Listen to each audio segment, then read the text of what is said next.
En ce 1er mai 2025, je vous pose une seule question, est-ce que le heel turn de John Cena est réussi ou raté? Et bonjour à toutes et à tous, on se retrouve aujourd'hui pour une vidéo particulière, on va parler du heel turn de John Cena. Cela faisait un moment que je réfléchissais à cette vidéo, mais vu les événements et les éléments qu'on peut avoir sur les derniers jours, sur les dernières semaines, ça me paraît être le bon moment pour parler du heel turn de John Cena. Parce que là, on l'a vu quand même pas mal de fois du côté de Raw, du côté de SmackDown, en PLE, on a pas mal d'échantillons pour juger le heel turn de John Cena aujourd'hui. Alors est-ce que ce heel turn me plaît? Est-ce qu'il vous plaît? D'ailleurs, dites-le moi en commentaire de cette vidéo, n'hésitez pas un maximum à commenter ce genre de vidéo, c'est hyper important pour le référencement, donc donnez-moi votre avis déjà sur ce heel turn de John Cena. Qu'est-ce que vous en pensez en ce 1er mai 2025 de ce heel turn de John Cena? Je vais essayer d'aborder tous les arguments possibles, du côté positif et négatif, et je vous ferai un bilan avec mon avis général concernant cette question.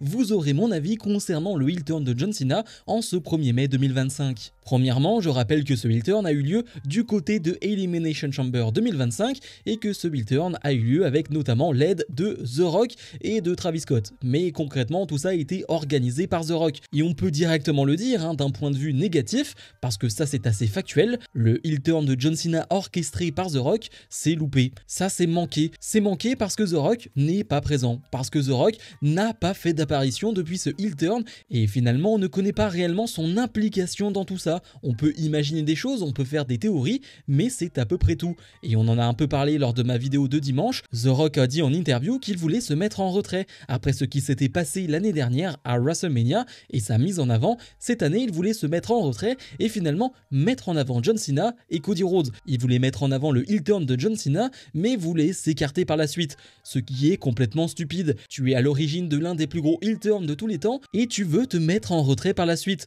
Et tu nous donnes aucune explication par la suite. On n'a rien concernant The Rock. On a à peine des mentions à la télé. Et ça, c'est évidemment hyper dérangeant. Parce que, comme je l'ai dit, on parle de l'un des plus gros heel turns de tous les temps qui a été orchestré par l'une des plus grosses superstars de tous les temps, The Rock. Et on n'a aucune explication, aucune discussion entre les deux, quasiment aucune mention de The Rock. Moi, je trouve ça hyper dérangeant. Et forcément, si on parle du heel turn de John Cena, on est obligé de prendre ça en compte et de se dire que oui, ça, c'est complètement manqué. Là, je suis parti dans le négatif, donc continuons là-dessus.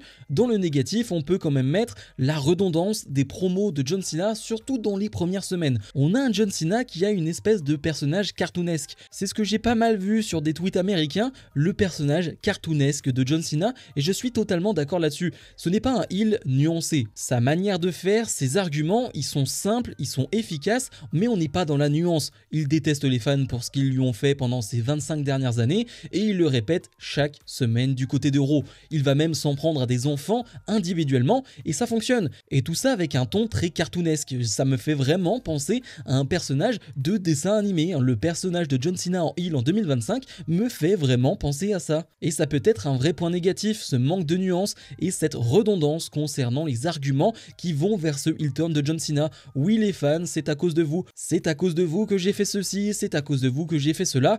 Bref, c'est quelque chose qu'on entend chaque semaine de la part de John Cena avec très peu de nuances à ce niveau-là. Alors c'est toujours plutôt bien interprété par John Cena parce que ça reste l'un des meilleurs promo guys de tous les temps bien sûr, mais dans le fond est-ce que c'est hyper intéressant? Eh bien ça je vous laisse le juger, mais en tout cas on voit des gens hyper partagés sur les réseaux sociaux. C'est aussi pour ça que je fais cette vidéo, c'est parce que ce heel turn de John Cena ne fait pas du tout l'unanimité. Ce heel turn de John Cena, certains l'adorent, certains le détestent, mais on est clairement rarement dans l'entre-deux. Il y a quand même 2-3 choses qui ont accentué le fait que les fans n'aiment pas ce heel turn de John Cena. Évidemment, c'est l'ajout et l'apport d'un Travis Scott du côté de WrestleMania.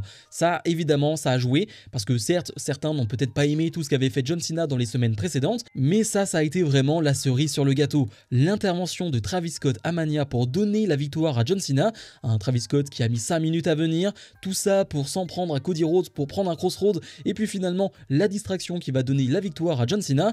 Oui, ça a été la goutte de trop pour beaucoup beaucoup de personnes et ça s'entend clairement. Est-ce que tu as vraiment envie qu'un heel turn de John Cena, un heel turn légendaire, se joue avec un Travis Scott? Et encore une fois, je n'ai rien contre Travis Scott, mais je m'attendais quand même à un peu mieux concernant John Cena et ce heel turn. Encore une fois, on parle d'un heel turn légendaire, donc nos attentes, elles sont forcément plus élevées. On ne parle pas d'un heel turn random du côté de Raw ou de SmackDown. Non, on parle du heel turn de l'un des plus grands catcheurs de tous les temps. Donc oui, nos attentes sont élevées. Et est-ce qu'on s'attendait justement à cette alliance avec Travis Scott qui allait nous mener à cela à Mania? Eh bien non. L'autre chose aussi, c'est que ce match n'a pas du tout été apprécié également. Le match entre Cody Rhodes et John Cena à Mania n'a pas du tout été apprécié. Alors moi, je vous donnerai mon avis ensuite, mais oui, on peut dire que ce match n'a pas du tout plu. La version 2025 de John Cena sur le ring n'a pas plu du tout, et du coup, ça accentue encore un peu plus la haine qu'on peut avoir envers ce heel turn de John Cena, ou en tout cas cette espèce de détestation concernant son personnage. Et terminons sur le dernier argument négatif,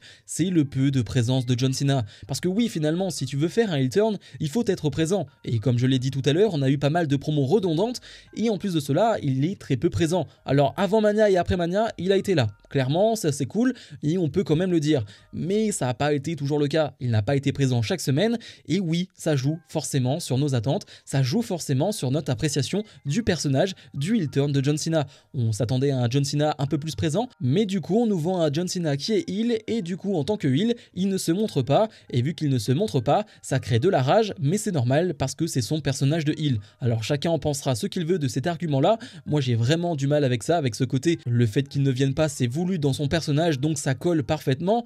Oui, ok, mais si on prend un peu de recul, ça fait juste chier, désolé de le dire de cette manière-là, ça fait juste chier de ne pas voir John Cena quasiment chaque semaine. Surtout avec ce heel turn, on en veut plus, on veut en voir plus, et là, ce n'est pas du tout le cas. Passons aux choses positives de son heel turn, et je vais avoir pas mal de choses à dire, parce que vous allez le comprendre, je suis assez partagé concernant ce heel turn, j'y vois des choses hyper positives et des choses hyper négatives. Mais donc dans les choses positives, je dois dire que certes, il y a eu pas mal de redondance dans les premières promos de John Cena, mais on a eu quand même 2-3 promos avec Cody Rhodes qui étaient excellentes. Je pense qu'on a tous celle en tête avec Cody Rhodes où les deux se mettent des énormes tacles sur leur passif, sur leur personnage, mais aussi sur la réalité. On aime quand ça tacle un peu les hommes et que ça dépasse justement le monde du catch, et là ça a totalement été le cas dans cette promo là. Je dois le dire, c'est la meilleure promo de John Cena en tant que heel, et Cody Rhodes a été parfait dans la réponse. Dans les choses positives, et ça on est obligé de le noter, ça fonctionne très bien en termes d'ambiance. Chaque semaine, il se fait huer comme jamais. Que l'on aime ou pas ce heel turn, d'un point de vue factuel, il est hué partout où il va. À part à WrestleMania où c'était un peu différent parce qu'on est à Mania et les gens voulaient vivre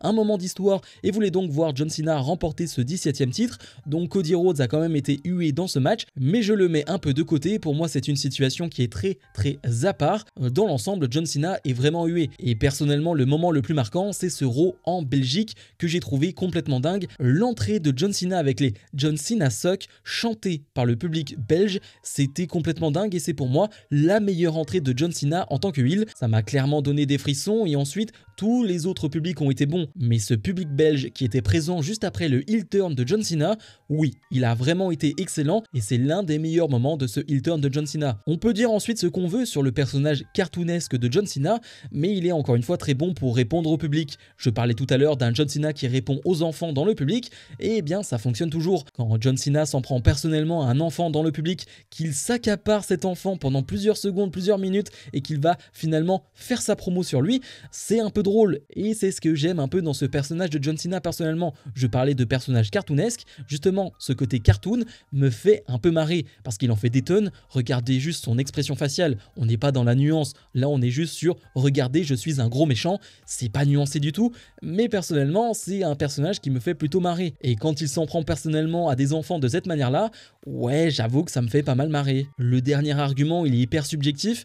Personnellement, j'ai plutôt bien aimé ce qu'il a fait à Mania. Je sais que c'est pas du tout le cas de tout le monde, et c'est pour ça que je l'ai mis globalement dans la partie négative de ce heel turn, parce que c'est un match qui n'a pas du tout été apprécié. Mais moi, ce que j'ai vu avant l'arrivée de Travis Scott entre John Cena et Cody Rhodes, ça m'a plutôt plu. La domination de John Cena, la manière dont il s'est présenté en tant que heel dans ce match-là, ça m'a plutôt plu. Alors oui, c'était pas parfait, vrai, j'ai pas trouvé ça incroyable, mais pour moi ça reste positif. Alors encore une fois, je sais que je suis très minoritaire et que beaucoup de personnes n'ont pas aimé ce match techniquement. Moi personnellement, je l'ai bien aimé. En essayant de regrouper le positif et le négatif, qu'est-ce qu'on peut dire de ce heel turn de John Cena? Clairement, il ne fait pas l'unanimité. Et peu importe ce que j'en pense, peu importe ce que j'en dis, c'est assez factuel, le heel turn de John Cena n'est pas un heel turn totalement réussi. Ça c'est assez factuel quand on voit les réactions sur les réseaux sociaux. Alors oui, il est toujours hué du côté de Raw, mais c'est parce que ça devient un peu marrant de huer John Cena, c'est un peu cool de le faire. Je pense personnellement que la bascule, c'est Travis Scott du côté de WrestleMania. Je pense que l'intervention de Travis Scott à Mania pour donner la victoire à John Cena a été une bascule pour beaucoup de monde. Moi aussi, ça a été un énorme choc et un moment que j'ai vraiment détesté, comme vous avez pu le comprendre sur la chaîne. Mais par rapport à ce moment-là, est-ce que j'ai vraiment envie de dire que le heel turn de John Cena est raté?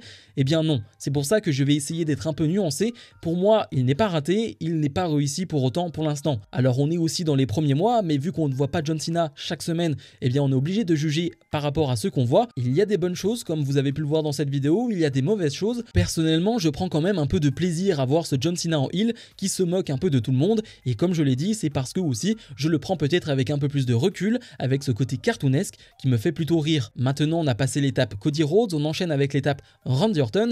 Et là, j'ai quand même une petite déception, c'est que le match arrive déjà à Backlash, et Backlash, c'est la semaine prochaine. Du coup, on n'aura aucune construction pour ce match, ou quasiment pas. Alors oui, la promo entre les deux était excellente, et peut-être qu'on n'aura qu'une promo entre les deux. Je ne connais pas trop l'emploi du temps de John Cena sur la semaine prochaine, et ça pue un peu, mais c'est ça qui me dérange. C'est qu'avec John Cena, on ne sait pas s'il va être là, on ne sait pas s'il va pouvoir construire une histoire avec quelqu'un, et Randy Orton va devoir peut-être faire une promo encore solo, et ça c'est quand même bien dérangeant. Quand tu veux construire une histoire, et là en plus de cela, c'est une histoire très mythique, très culte, John Cena, Randy Orton, la construction va être très courte. Donc ce n'est encore peut-être pas la feud avec Randy Orton qui va me dire si le heel turn de John Cena est réussi ou non. Et ça encore une fois c'est bien dommage quand on connaît la valeur de cette histoire pour beaucoup de personnes. Alors vous allez me dire il faut attendre combien de temps? C'est ça la question. Qu'est-ce qu'on doit attendre encore de ce heel turn de John Cena? Cela va dépendre des adversaires, cela va dépendre encore une fois du taux de présence de John Cena dans les prochaines semaines, dans les prochains mois. Que va faire John Cena? C'est ça le problème. Après Randy Orton,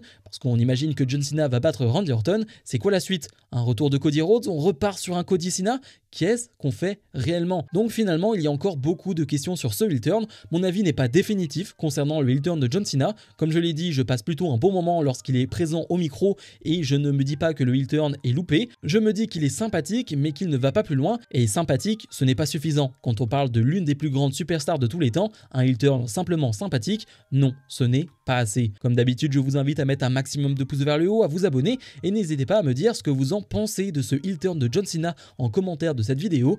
Salut!